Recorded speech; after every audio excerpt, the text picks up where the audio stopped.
Hello guys, welcome to my channel. So today we are going to Bhimbetka caves. After having a good trip to Sachi, we are now moving to Bhimbetka. This is our first visit. We have never been here before, so this is going to be exciting. Stay tuned. So if we talk about the distance from Sachi to Bhimbetka, because we are coming right away from Sachi, so the distance is 95 km approx, and from Bhopal to Bhimbetka it is 45 kilometers. अंदर जाने के लिए आपको ticket लगती है, तो आपको ticket लेना होगा सबसे पहले विजिट के लिए.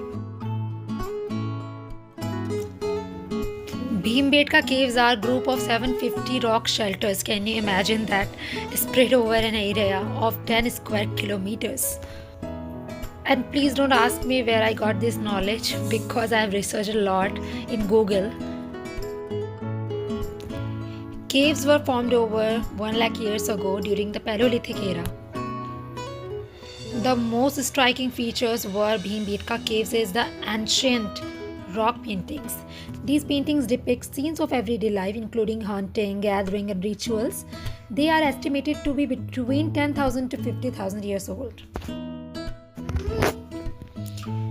Bhimbetka caves are an important archaeological site, providing valuable insights into the lives of our ancient ancestors. The caves have yielded numerous artifacts, including stone tools, pottery, and jewelry.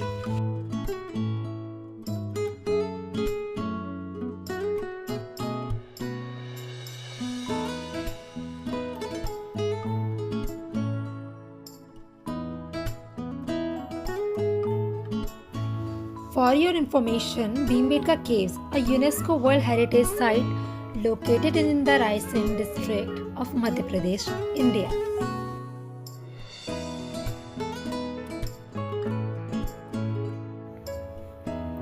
लाखों साल पहले बनी ये चट्टानें आप देखो, कितना विशाल का है दृश्य है.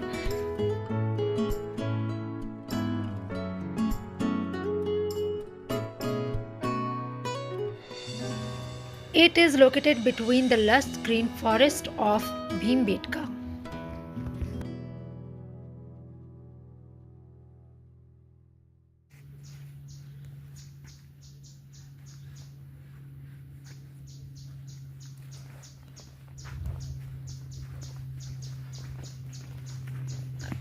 आपको चिड़िया की चहचहाहट सुनाई दे रही होगी, तो आप देखो कि यहाँ पे कितना शांति लग रहा है. ये एरिया इतना प्यारा था, लेकिन थोड़ा डरावना भी, क्योंकि ये जंगल के अंदर है और यहाँ बड़े बड़े पत्थर हैं, चट्टानें हैं. मैं खुद पहली बार गई थी तो मैं अमेज थी यहाँ की वातावरण को देखकर. ये रातापानी सेंचुरी के रेंज पे आता है, तो थोड़ा डरावना इसलिए भी है कि कभी कभी यहाँ पे भालू और हिरण दिखाई देते हैं, ऐसा कहा जाता है. तो शाम 5:30 बजे के बाद यहाँ के गेट बंद हो जाते हैं. यहाँ पे हर पत्थर के नीचे एक बोर्ड बना हुआ है जिसमें शैलाश्रय क्रमांक लिखे हुए हैं. जितने यहाँ पर केव्स बने हैं तो उनके आप यहाँ देखो, शैलाश्रय क्रमांक 4, अभी हम चौथा वाला देख रहे हैं. ये बहुत बड़ी जगह है. हमारे पास तो समय नहीं था क्योंकि हम गए थे 5 बजे के आसपास. हमें जल्दी जल्दी कवर करना था, जितना हम देख सकते थे उतना हमने देखा.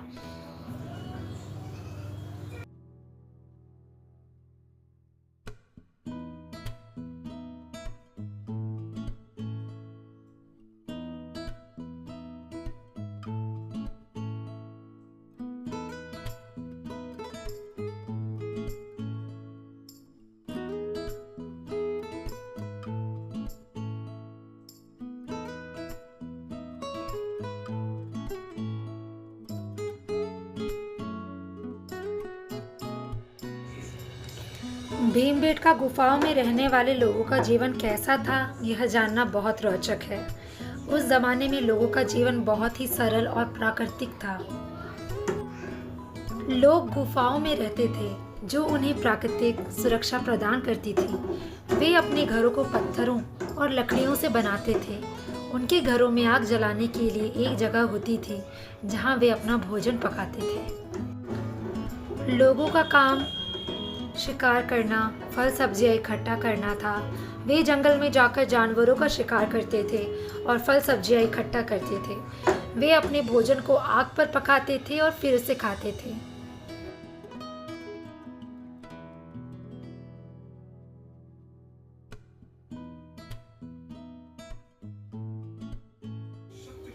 बाकी जगह की इन्फॉर्मेशन आपको गूगल पे मिल जाती है, सारी नॉलेज आपको गूगल पे मिल जाती है। तो उसके बाद मैं स्क्रिप्ट तैयार करती हूँ और हिंदी इंग्लिश दोनों ही सूटेबल है मेरे लिए, मुझे कोई प्रॉब्लम नहीं होती बोलने में।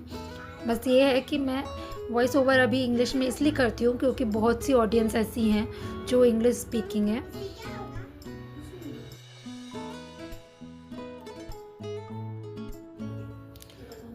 बहुत से लोगों ने मुझे पूछा कि आप इतनी अच्छी अंग्रेज़ी कैसे बोलते हो, तो मैंने उन्हें बताया कि मैं पहले स्क्रिप्ट तैयार करती हूँ। मैं बोल तो लेती हूँ पर फ्लुएंसी नहीं आती, क्योंकि हम घर में तो अक्सर हिंदी ही बात करते हैं ना। तो जब हम किसी से बात करेंगे या फिर मैं वॉइस ओवर करूँगी तो उसके लिए पहले मैं खुद से स्क्रिप्ट तैयार करती हूँ।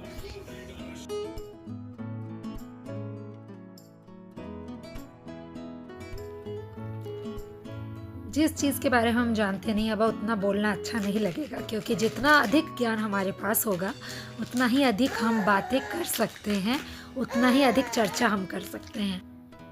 तो भीमबेटका के बारे में जितना ज्ञान मुझे था मैंने आपको बता दिया। जो भी इन्फॉर्मेशन मुझे मिली गूगल से या फिर कहीं और भी सोर्स से मुझे मिला हो, तो इतना ही है मेरे पास बताने के लिए।